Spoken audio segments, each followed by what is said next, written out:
भाई चंद्रशेखर आजाद उर्फ रावण हमारे बीच। अगर आप बैठ जाओगे तभी मैं अपनी बात रखूंगा। इस मामले में हमारी माताएं बहनें बड़ी अच्छी हैं। बताओ किसने उनसे एक बार भी कहा कि बैठ जाओ या उठ जाओ? जिनके कंधों पे सबसे ज्यादा जिम्मेदारी है वो तो देखो लापरवाही कर रहे हैं, जो कौम के युवा और जो माए बहनें जिनकी पगड़ी, जिनके सम्मान के लिए हम लोग लड़ रहे हैं पूरे देश में, उनको कुछ नहीं कहना पड़ रहा। झुके तो बैठी हो, तुमसे ज्यादा कपड़े और सर पर ओढ़ के सब बैठी हुई। वो जो यहाँ का पर्दा है उसका भी पालन करिए, तुम तो पर्दा भी नहीं, फिर भी ऐसे बेचैन क्यों हो? चैन से बैठ जाओ और आराम से बात सुनो। दोबारा नहीं कहूंगा, हल्ला मचाओगे तो चुप रह जाऊंगा बस। मैं सर्वप्रथम समय समय पे संत गुरु महापुरुष जो जन्मे में उनको नमन करता हूं और यहाँ उपस्थित नवलगढ़ की सम्मानित जनता, क्षेत्र से आए सम्मानित लोग, हमारी माताएं बहनें, बुजुर्ग, नौजवान साथी और इस मंच पर उपस्थित हमारे भीम आर्मी आजाद समाज पार्टी के सम्मानित नेतागण, यहाँ की जो संघर्ष समिति है, आयोजक समिति है, मैं उनका भी बहुत बहुत धन्यवाद देता हूं। भाई राजेश जुआ जी, प्रदीप चंदेल जी, गोविंद गोयल जी, रवि नरोडिया जी, सुनील प्रदीप रॉयल जी, बहन अलका राठी जी, जिलाध्यक्ष महिला मोर्चा, हमारे साथ सम्मानित किसान नेता आए थे दिल्ली से, कहीं पीछे रह गए हैं, भाई पुष्पेंद्र चौधरी जी, हमारी पार्टी के प्रभारी भाई सत्यपाल चौधरी जी, हमारी भीम आर्मी के प्रभारी हमारे नेता भाई अनिल धेनवाल जी, प्रोफेसर राम लखन मीणा जी जो हमारे प्रदेश के अध्यक्ष हैं, हमारे सम्मानित नेता जो मेरे साथ चल के आए भाई राज नेहरा चौधरी जी, अमरचंद हरसोलिया जी, मोहनलाल बैरवा जी और इस क्षेत्र के पूर्व विधायक बहन प्रतिभा सिंह जी, और जिनके कारण मुझे आने का मौका मिला, मेरे बड़े भाई पिछले 8-10 साल से हमेशा मेरे दुख सुख के साथी रहे, हमेशा मेरे लिए अपने मन में अच्छे विचार और मेरी हर समस्या के साथ खड़े रहे। बड़े भाई राधेराम गोदारा जी का भी मैं धन्यवाद देता हूं कि उन्होंने मुझे यहां बुलाया।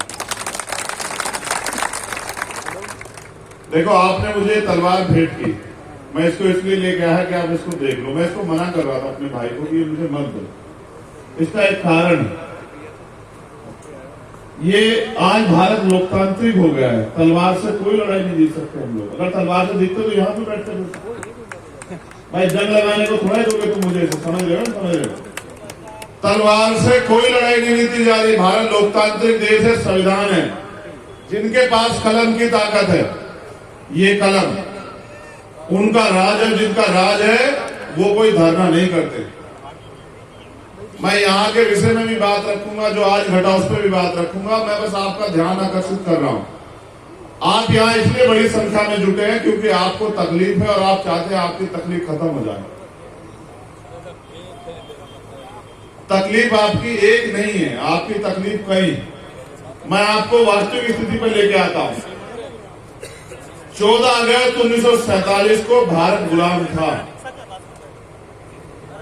15 अगस्त 1947 को भारत आजाद हुआ, लेकिन इस देश के किसान, कमेले और वंचित वर्गों को, महिलाओं को अधिकार नहीं मिले। अधिकार मिले जब 26 जनवरी 1950 को बाबा साहब अम्बेडकर द्वारा लिखित संविधान इस देश में लागू हुआ। तब इस देश के वंचित वर्ग के लोगों को जानवरों के जीवन से इंसानों के जैसा जीवन जाने का अवसर मिला। अगर देश के प्रथम प्रधानमंत्री आजाद भारत के बेटी को भी प्रधानमंत्री बनने का मौका मिला तो वो बाबा साहब अम्बेडकर के संविधान की वजह से मिला। अगर आज बहन बेटियां डॉक्टर, इंजीनियर, IAS, IPS बन रही हैं तो वो भारतीय संविधान में जो महिलाओं को अवसर मिले उसकी वजह से मिल रही। और आज अगर हमारी बहनें विधायक, मंत्री, मुख्यमंत्री, प्रधानमंत्री, राष्ट्रपति बनी है आज एक वंचित वर्ग की महिला, तो ये भी बाबा साहब डॉक्टर भीमराव अम्बेडकर के संविधान की वजह से हो रखा है। मैं ये बात आपसे क्यों कह रहा हूं? जब 14 अगस्त को जो हालात देश की थी, 15 अगस्त 1947 को आजादी के बाद भी वही हालात थे।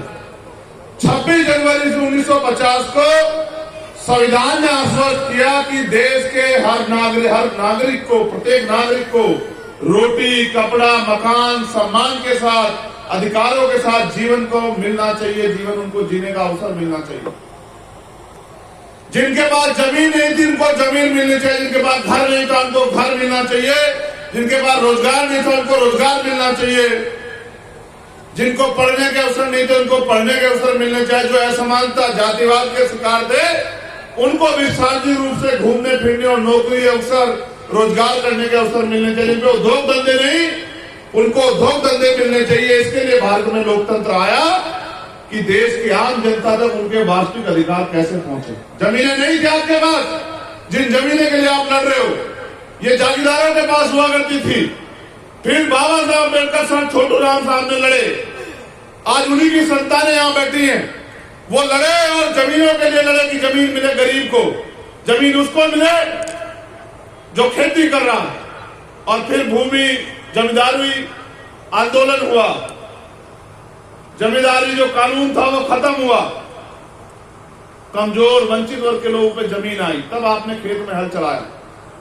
और आज उन जमीनों को जो आपको आजादी के बाद मिली उनको ये सरकारें छीनने का काम कर रही। और इनका एकमात्र मकसद ये है, आप नहीं समझ रहे हो, कि जो रोजी रोटी चैन से किसान का मेरा खा रहा है उनकी रोजी रोटी भी छीन लो, वो लेबर क्लास बन जाए। बड़े बड़े धन्ना सेठ पूंजीपति, इनकी फैक्ट्रियां लगे, इनके बड़े बड़े व्यापार लगे, इनके बड़े बड़े मॉल बने और आपको हर एक चीज के लिए इनके पास गिरवी रखना पड़े अपना घर बार, और इनके यहाँ जाके आपको रोटी मांगनी पड़े। एक किसान पैदा करता है बंजर भूमि को। मेरे पिताजी प्राइमरी स्कूल के हेडमास्टर थे और उन्होंने मुझे सिखाया, वो खेती भी करते थे, रात को जाके पानी देते, तब जाके फसल पैदा होती। फिर प्राकृतिक मार है, फिर चोर भी ले जाता है, तमाम तरह की मुसीबतें हैं, उसके बाद फसल तैयार होती है। एमएसपी की कोई गारंटी नहीं। आप लड़ रहे हो, आपकी जमीन छीन गई, किसकी वजह से छीनी आपको नहीं पता। मैं तो नवलगढ़ की जनता पे वो कर रहा हूं भाई, मेरी बात पे गौर करना आप सब लोग। लोकतंत्र का मतलब ये है कि जिनकी ज्यादा संख्या उनका राज होगा, जो बहुसंख्यक लोग हैं उनका राज होगा। यही तो लोकतंत्र है ना, कि जिनकी वोट ज्यादा होगी उनका राज होगा। आपने तो सबसे बड़ी लड़ाई कमजोरी ये कर दी कि जिनके 10,000 वोट है उनका विधायक बन रहा, जिनके 80,000 वोट है वो बैठ के तमाशा देख रहे। देखो क्या किया आपने।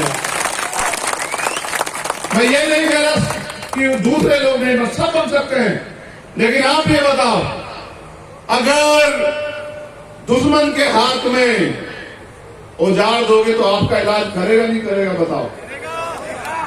अब आज उसी के लिए तो परेशान हूं मैं वापस आता हूं। मैं जब आ रहा था, हमारे साथी यहां से भी कह रहे थे, एक साथी हमारे बड़ी अच्छी बात की उन्होंने, ये कह देंगे कि संविधान बाबा साहब ने नहीं लिखा है, संविधान तो क्या नाम बताया उनका, वीर सावरकर।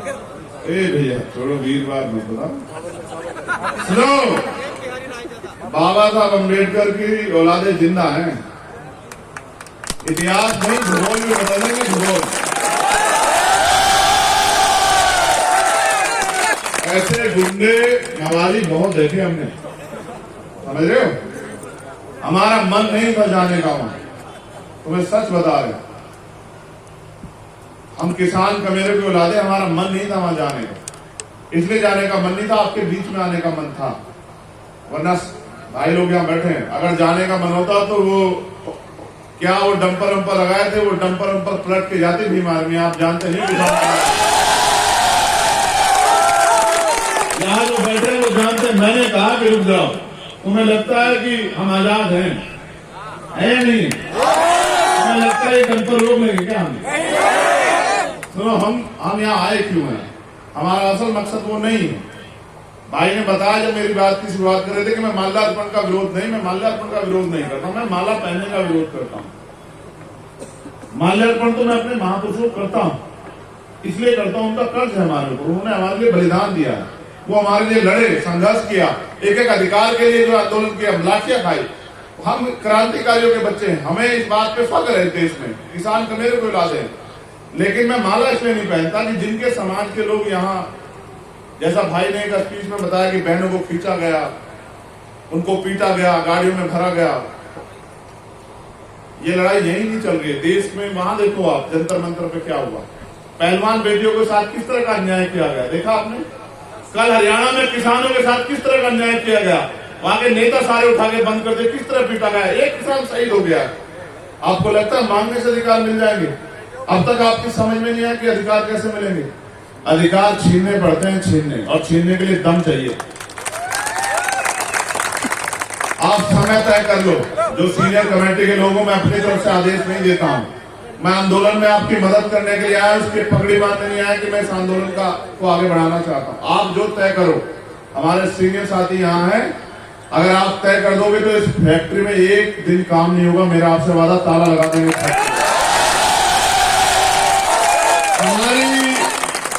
हमारी जमीन आपको नहीं पता किस भाव दी है सरकार ने और किस भाव खरीदी जा रही है। आपको नहीं पता किस भाव देनी चाहिए थी। आपको नहीं पता कि क्या मुआवजा होना चाहिए था, सर्किल रेट क्या है, और किस तरह से सरकार के इशारे पे सर्किल रेट कम किया हुआ है, जिससे कि इनकी जमीनें, ये किसानों की जमीनें जो संविधान से मिल गई है, इनको लोग हड़प लें। और आपको नहीं पता कौन कौन से लोग प्रभावित होंगे।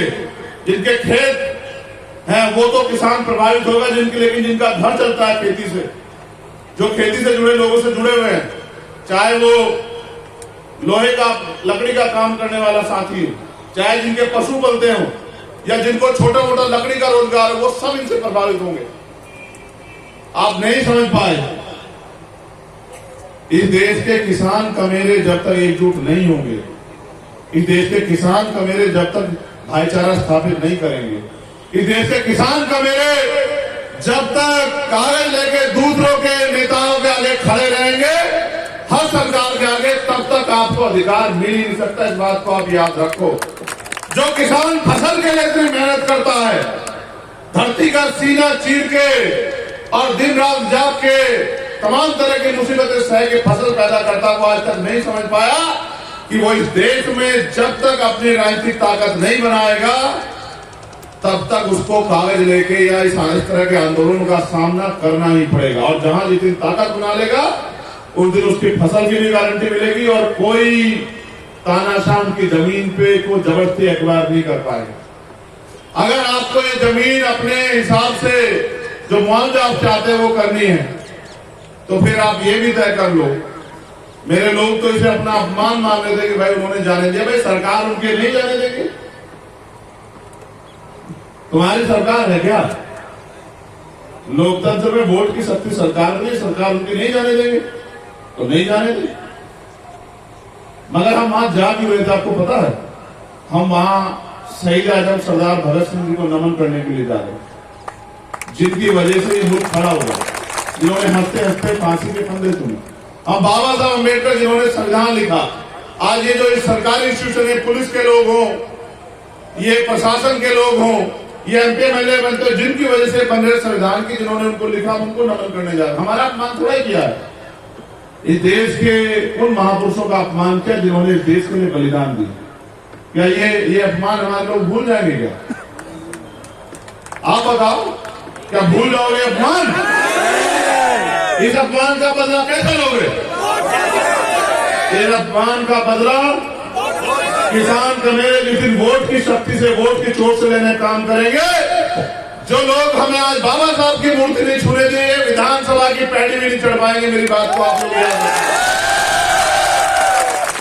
ना हमारी पुलिस से कोई लड़ाई, ना हमारी प्रशासन से कोई लड़ाई, हमारी लड़ाई है अधिकारों की।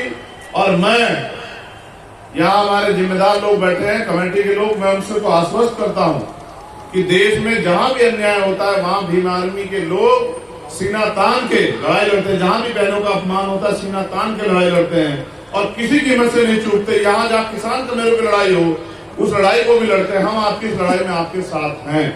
आप समय तय कर लो। अगर आज तय करोगे, जो यहाँ की कमेटी आज तय कर लो, आज लगा देंगे ताला, कोई फर्क नहीं पड़ता। हमारे लिए कोई काम ज्यादा जरूरी नहीं है, आपकी मांग से। और अगर जिस दिन आप तय कर लोगे, इसके बाद उस दिन ताला लगवा लेना। ना हम ताला खोलने से डरते, ना ताला लगाने से डरते।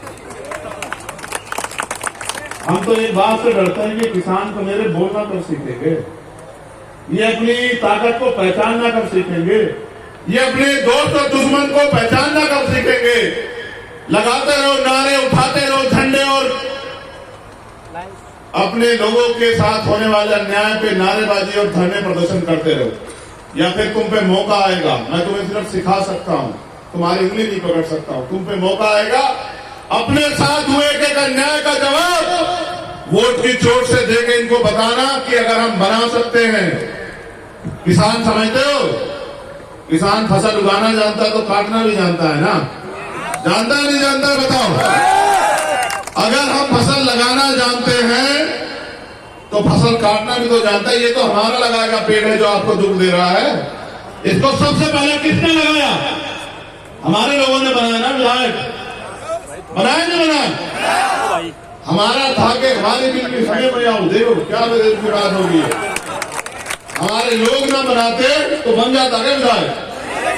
हमारा लगाया पेड़ है, हमने दी ताकत और हम ही काटेंगे इस बार। ये भी याद रखना इस बात को अच्छी तरह से। ऐसा कर देंगे कि आज के बाद कोई, कई मामले मेरे सामने आ गए, आज के बाद कोई जो है विधायक और एमपी, कोई मंत्री किसी किसान की जमीन पे गलत नजर नहीं उठाएगा, किसी गरीब की बच्ची की तरफ आंख उठा के नहीं देखेगा। हम सब जान रहे हैं उनके कर्मों को यहाँ। लेकिन मैं आपसे कहना चाहता हूँ, सिर्फ नारों से काम नहीं चलेगा भाइयों, बहुत कम समय बचा। जैसे ये आंदोलन हो रहा है, अपने आंदोलन को मजबूत करो, इसके बाद गांव गांव गली जाके समाज को जागरूक करो। हमारे महापुरुष जिनके बारे में हमारे साथियों ने कहा, माननीय काशीराम साहब कह गए कि वोट की रक्षा ऐसे करो जैसे बहन बेटी की रक्षा होती है, और बहन बेटी की रक्षा ऐसे करो जैसे जमीन की रक्षा की जाती है। जिस तरह से बहन बेटी की रक्षा भी लड़ते हैं, इस तरह से अपनी जमीन के लिए भी लड़ो, चाहे कोई कीमत चुकानी पड़े। किसानों का इतिहास रहा है कि उन्होंने अंग्रेजों के दांत खट्टे किए, वो इनके भी दांत खट्टे कर देंगे। और मैं आपसे कहना चाहता, अधिकार मांगने से नहीं मिलते, मांगने से भीख मिलती है। अगर अधिकार चाहिए तो छीनना शुरू करो, क्योंकि समय ज्यादा हो रहा है। और मैं जानता हूं आपको जाके अपने घरों के काम भी करने हैं, लेकिन क्योंकि जिन्होंने मुझे बुलाया, मैं चाहता हूं मैं उनको भी सुनूं कि वो इस आंदोलन को कैसे आगे बढ़ाना चाहते हैं। उनके मन में यहाँ के किसानों के लिए, कमेरों के लिए, मजदूरों के लिए क्या इच्छा है, और वो कैसे चाहते हैं कि इन किसानों का हल हो। फिर जैसे मैं उनके आज के बुलावे पे आया, मैं उनके साथ रहूंगा। और मैं उनसे कहना चाहता हूं कि जब आप तय कर ले मन में कि इनके न्याय की लड़ाई को जमीन पर मजबूत करना हो, आप हमें बता देना। हम और हमारे सब साथी अपनी पूरी ताकत से इस लड़ाई को मजबूत करेंगे। बस आखिरी बात आपसे कहनी है, उठो, जागो, पहचानो, संघर्ष करो, अपनी ताकत को एकजुट करो और फिर आगे बढ़ो। वक्त आने वाला वक्त आपका, आपको कोई नहीं रोक सकता, क्योंकि आज अगर कोई लड़ रहा है तो वो आप हो, और जो आज लड़ रहा है वो कल का जो है वो लड़ाका कल का ताकतवर बनेगा। जो ताकतवर बनेगा वो अपने लोगों के लिए काम करेगा।